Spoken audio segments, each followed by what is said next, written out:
दोस्तों, अगर ईश्वर के अस्तित्व में विश्वास की दृष्टि से देखा जाए तो दुनिया में दो प्रकार के लोग होते हैं, एक आस्तिक और दूसरा नास्तिक। आस्तिक उसे कहते हैं फ्रेंड्स जो ईश्वर के अस्तित्व को मानता है। इसके विपरीत नास्तिक उसे कहते हैं जो ईश्वर के अस्तित्व को नहीं मानता है। फ्रेंड्स, ईश्वर के अस्तित्व को पूर्णतः स्वीकारना और नकारना दोनों ही लगभग असंभव है। इसलिए किसी भी व्यक्ति का पूर्णतः आस्तिक और नास्तिक होना भी असंभव है। इसलिए आस्तिकता और नास्तिकता के बीच एक भ्रम बना हुआ है। इसी भ्रम को तोड़ने के लिए मैं यह वीडियो बना रहा हूँ। दोस्तों, ईश्वर के अस्तित्व को लेकर आज मैं अपने इस वीडियो में विस्तार से चर्चा करने वाला हूँ। यहाँ मेरी आस्तिकता की परिभाषा केवल इतनी है फ्रेंड्स कि हम हमारे अंतःकरण में स्थित परमात्मा को माने और उसका अनुसरण करें। अब बात करते हैं कि आस्तिक सही है या नास्तिक। दोस्तों, जब कोई व्यक्ति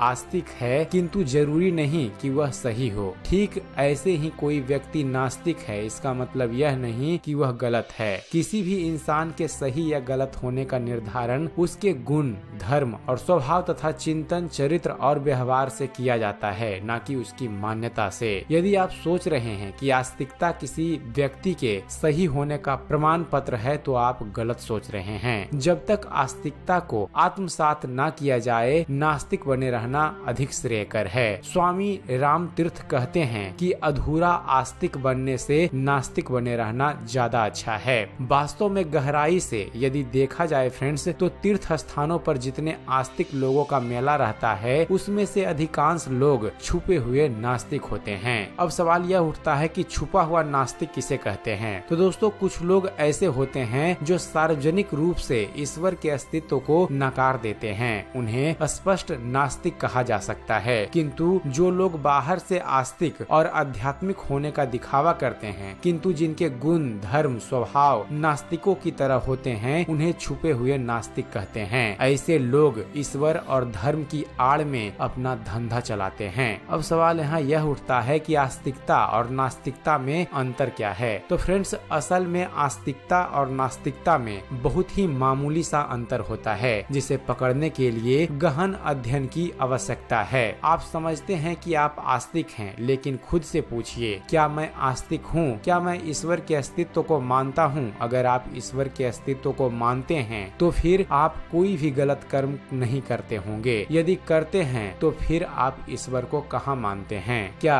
एक बच्चा अपने बाप के सामने गलत कार्य कर सकता है? यदि नहीं तो फिर आप कैसे ईश्वर से छुपे रह सकते हैं? और यदि आप सोचते हैं कि आप ईश्वर की आंखों में धूल झोंक देंगे तो फिर आप बहुत बड़ी गलतफहमी में हैं। दोस्तों, यदि स्वयं से ईमानदारी से प्रश्नोत्तरी किया जाए तो हम पाएंगे कि हम भी छुपे हुए नास्तिक हैं। इस बात को हर कोई नहीं समझ पाता। जिसने समझ लिया वह इसे हृदय संयम नहीं कर पाता, और जो यह हृदय संयम करने की कोशिश करता है उसके सामने इतनी समस्याएं आती है कि वह स्वयं को कमजोर महसूस करता है। लेकिन इन सब के बावजूद जो तटस्थ होकर केवल ईश्वर को समर्पित हो जाता है, असल में वही सच्चा आस्तिक होता है। दोस्तों, अगर आपको यह वीडियो देखकर लग रहा है कि आप नास्तिक हैं, लेकिन मैं ना तो आपको निराश करना चाहता हूँ ना ही नास्तिक बनाना चाहता हूँ। मैं केवल इतना चाहता हूँ फ्रेंड्स कि आप झूठी आस्तिकता के भ्रम को तोड़ें और सच्ची आस्तिकता को अपनाएं। जैसा कि हम आगे जो कहानी बताने वाले हैं उस चोर के साथ हुआ।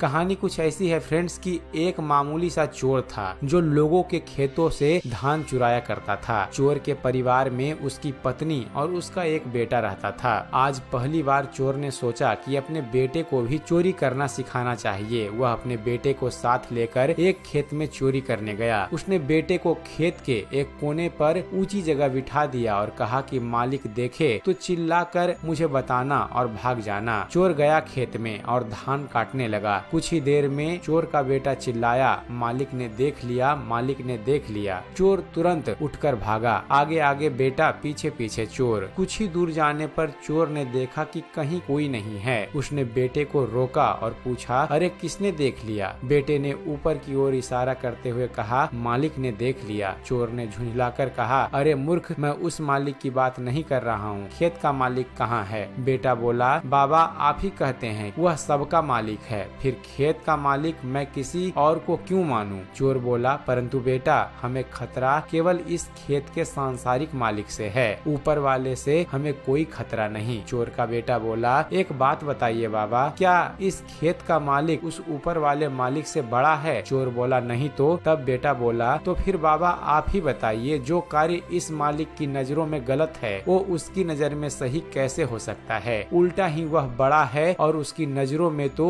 यह कार्य ज्यादा गलत होना चाहिए। बाबा माँ कहती है गलत हमेशा गलत होता है, फिर चाहे वह छोटा हो या बड़ा क्या फर्क पड़ता है? जिस कार्य करने से आत्मा में डर, लज्जा और अशांति हो वह पाप है। क्या हम कोई अच्छा काम नहीं कर सकते? आज बेटे ने बाप की आंखें खोल दी थी। उस चोर ने उसी दिन से चोरी का काम छोड़ दिया और जंगल से लकड़ियां काटकर बेचने लगा। वास्तव में फ्रेंड्स, अधिकांश लोग इस चोर की तरह ही भ्रम में जी रहे हैं। उन्हें लगता है कि सुबह शाम मंदिर जाने और 2 अगरबत्ती लगा देने से उन्हें आस्तिकता और आध्यात्मिकता का सर्टिफिकेट मिल जाएगा, लेकिन वह भ्रम में है। यदि वह अपने गुण, कर्म, स्वभाव तथा चिंतन, चरित्र और व्यवहार को अपने इष्ट देव के अनुरूप बनाने की कोशिश नहीं करते तो वह एक नास्तिक ही हैं। दोस्तों, यदि आपको यह वीडियो पसंद आया हो तो अपने दोस्तों के साथ इसे जरूर शेयर करें, ताकि इस वीडियो में छुपा हुआ ज्ञान और भी लोगों तक पहुंच सके और वह भी आस्तिकता का वास्तविक अर्थ